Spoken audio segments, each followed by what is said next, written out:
Hi friends, ఈరోజు video వచ్చేసి నేను వచ్చాను మన తెలంగాణలోని వనపర్తి జిల్లా కిలగనపూరు కోటను చూడడానికైతే వచ్చాను.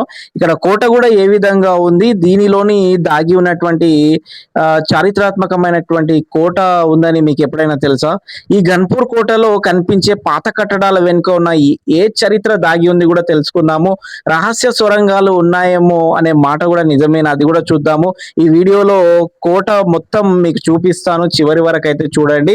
ఈ కోటలో ఉండేటటువంటి ఆలయ శిథిలాలు కూడా ఉన్నాయి, అవి కూడా చూద్దాము. ఇంకోటి మనకి నీళ్ళవి గుండాలు కూడా ఉన్నాయి అక్కడ, అది కూడా ఈ వీడియోలో మీకు క్లియర్ గా చూపిస్తాను. ఆల్రెడీ వచ్చేసాను చూడండి, కోట పైకి అయితే వెళ్తూ ఉన్నాను. చూడండి అక్కడ గన్పూరు కిలగన్పూర్ ఎంత చిన్నగా కనిపిస్తుంది. కోట పైకి అయితే వెళ్తున్నాను. ఇక్కడ ఎంత పెద్ద బండలు కూడా అక్కడ మనకు కనిపిస్తున్నాయి, అవి కూడా మనం ఇక్కడ చూస్తూ ఉన్నాము. 13వ శతాబ్దం కాలం నాటిది కాబట్టి ఇది చాలా చాలా ప్రాచీనమైనటువంటి కాకతీయుల చక్రవర్తిల యొక్క ఇది ప్రసిద్ధి చరిత్రాత్మకమైనటువంటి ప్లేస్ కాబట్టి చూడండి పైకైతే వెళ్తూ ఉన్నాను నేను. బండలు కూడా అక్కడ మెట్లు కూడా ఏ విధంగా ఉన్నాయి కూడా అవి కూడా మీరు చూస్తూ ఉన్నారు. ఈ యొక్క గన్పురానికి దీనికి పేరు కూడా ఎలా వచ్చింది అంటే ఆ యొక్క 13వ శతాబ్దానికి చెందినటువంటి చక్రవర్తి గణపతి దేవుని పేరు మీదుగా ఈ ప్రాంతానికి గన్పురము అనే పేరు వచ్చింది.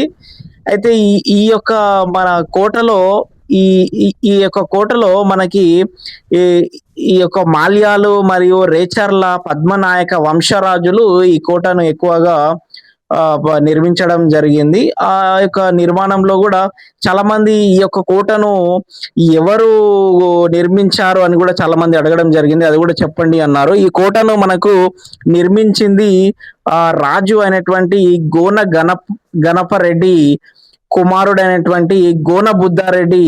ఈ యొక్క రెండు ఎత్తైన రాతి కొండలపైనటువంటి నిర్మించాడు. ఈ కొండను చాలా పెద్దగా దీన్ని నిర్మించడం జరిగింది. దీనికి ఎంతమంది రాజులు ఆ కాలం నాటి రాజులు దీనిని ఎక్కువగా పరిపాలించారు. చూడండి మనకి లోపల కూడా మనకి ఎంత ప్రత్యేకమైనటువంటి ఆకర్షణమైనటువంటి మనకి గుహ కనిపిస్తుంది చూడండి.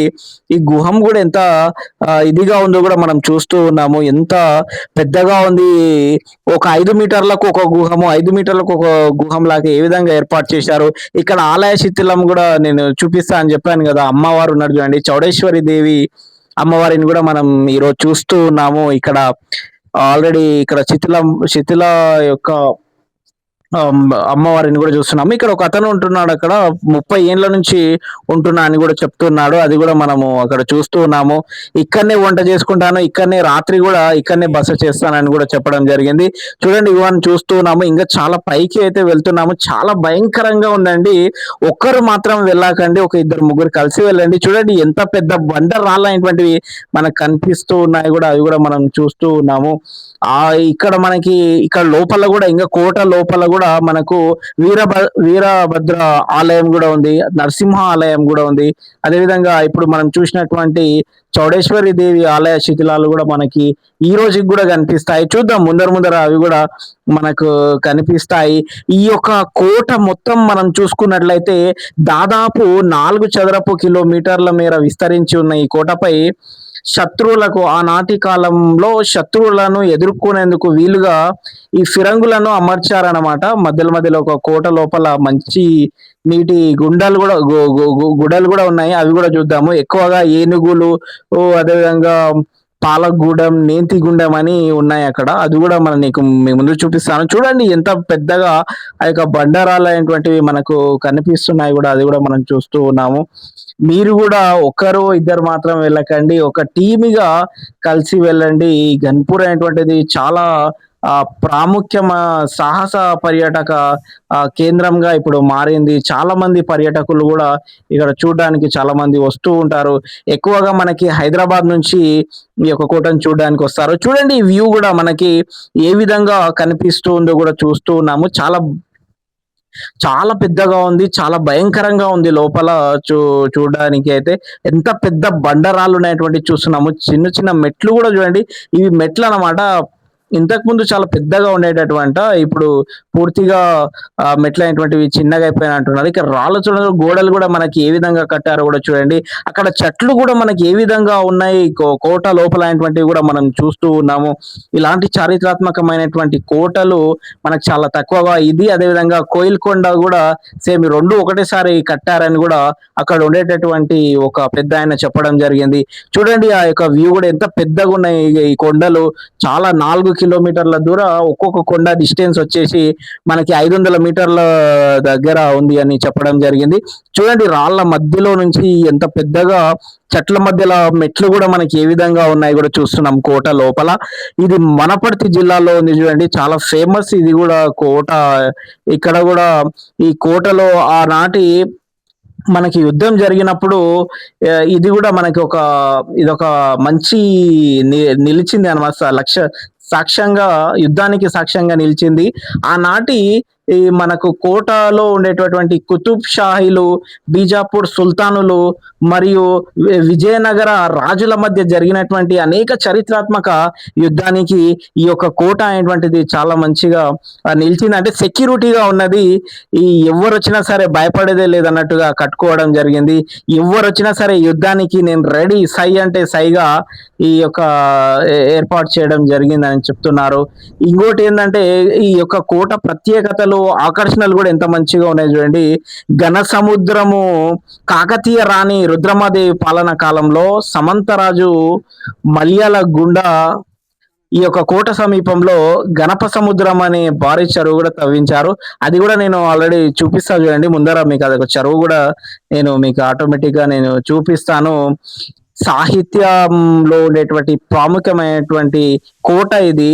ఇది తెలుగులో తొలి రామాయణమైనటువంటి రంగనాథ రామాయణం రాసినటువంటి గోన బుద్ధారెడ్డి వంశానికి ఈ కోటతో విడదీయలేని సంబంధం ఉందని కూడా ఇక్కడ చెప్పడం జరిగింది. అది కూడా మనము ఇక్కడ చూస్తుంటేనే, ఈ కోటను చూస్తుంటేనే మనకు క్లియర్ గా అర్థమవుతుంది.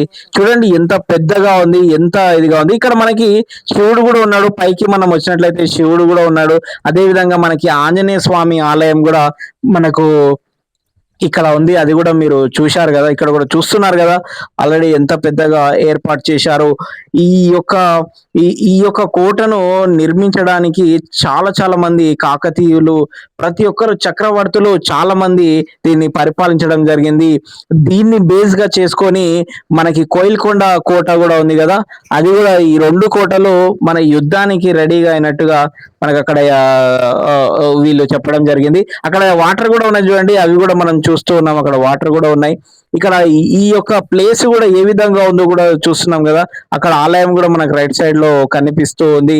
ఈ యొక్క కోటను మీరు కూడా తప్పకుండా మహబూబ్ నగర్ జిల్లాలో ఉంటే గాని ఎక్కడి నుంచి అయినా సరే ఈ ఎక్కువ కోటను సందర్శించడానికి ఇక్కడ ఉండేటువంటి పెద్దాయన చెప్పింది ఏంది అంటే, హైదరాబాద్ నుంచి ఈ యొక్క కోటకి రావడానికి 120 కిలోమీటర్లు అవుతుంది. ఎక్కువగా హైదరాబాద్ లో ఉండే వాళ్ళు ఎక్కువగా వస్తారు ఈ కోటకు అని చెప్పడం జరిగింది. చూడండి ఎంత చిన్నగా కనిపిస్తుంది కిలగన్పూర్. మనం చూస్తున్నాం కదా పైనుంచి ఆ యొక్క వ్యూ ఏ విధంగా ఉందో చూస్తున్నాము. నెక్స్ట్ వీడియోలో తప్పకుండా ఫిరంగి అనేటువంటిది ఉంది పైన, అది తప్పకుండా నేను తీస్తాను. ఎందుకంటే నేను ఒక్కరిని వెళ్ళాను కాబట్టి ఆడికైనా ఆ ఫిరంగి దగ్గర వరకు వెళ్ళొచ్చాను. కొద్దిగా సౌండ్స్ అయినటువంటివి రావడం జరిగింది. ఆ యొక్క సౌండ్స్ వల్ల నేను రిటర్న్ వచ్చేసాను. నెక్స్ట్ వీడియోలో మీకు తప్పకుండా ఈ ఫిరంగులు ఎక్కడెక్కడ ఉన్నాయి, ఆ ఫిరంగి ఏం ప్రత్యేకత అనేటువంటిది కూడా నేను తప్పకుండా నెక్స్ట్ వీడియోలో నేను మీకు తప్పకుండా చూపిస్తాను. చూడండి ఇంత చారిత్రాత్మకమైనటువంటి ఈ యొక్క కోటను ఆ బండరాల్లో ఉండేటటువంటివి ఏ విధంగా ఉన్నాయి, అదే విధంగా గుహలు ఏ విధంగా ఉన్నాయి, అదే విధంగా నీళ్ళ యొక్క గుండ్రాలు కూడా ఏ విధంగా ఉన్నాయి అవి కూడా చూసాము. అదే విధంగా శిథిలాల ఆలయాలు కూడా మనం ఇక్కడ ఈ యొక్క వీడియోలో కూడా మనము చూడడం జరిగింది. సో కాబట్టి ఇంకొకటి కూడా చూపిస్తున్నా చూడండి. ఇక్కడ మనకి ఆంజనేయుని బొమ్మ ఉంది చూడండి, గుర్తుపట్టండి మీరు. ఇక్కడ ఈ యొక్క బండ మీద ఆంజనేయుని యొక్క ఆంజనేయుని చెక్కడం జరిగింది. ఆంజనేయుని యొక్క స్వామిని చెక్కడం జరిగింది. అది కూడా అక్కడ చూస్తున్నాం. పెద్ద ఆయన ఈయనే చూడండి చెప్పడం జరిగింది. సో కాబట్టి మీరు కూడా వెళ్ళండి. మహబూబ్ నగర్ జిల్లాలో ఉన్న, వనపర్తి జిల్లాలో ఉన్న, ఎక్కడ ఉన్నా తప్పకుండా కిలా గణపూర్ కోటను మాత్రం సందర్శించండి. వీడియో నచ్చినట్లయితే లైక్ చేయండి, షేర్ చేయండి. తెలియని వాళ్ళకు తెలియచేయండి. మళ్ళీ ఈ వీడియోతో మీ ముందుకు వస్తాను. Thank you so much.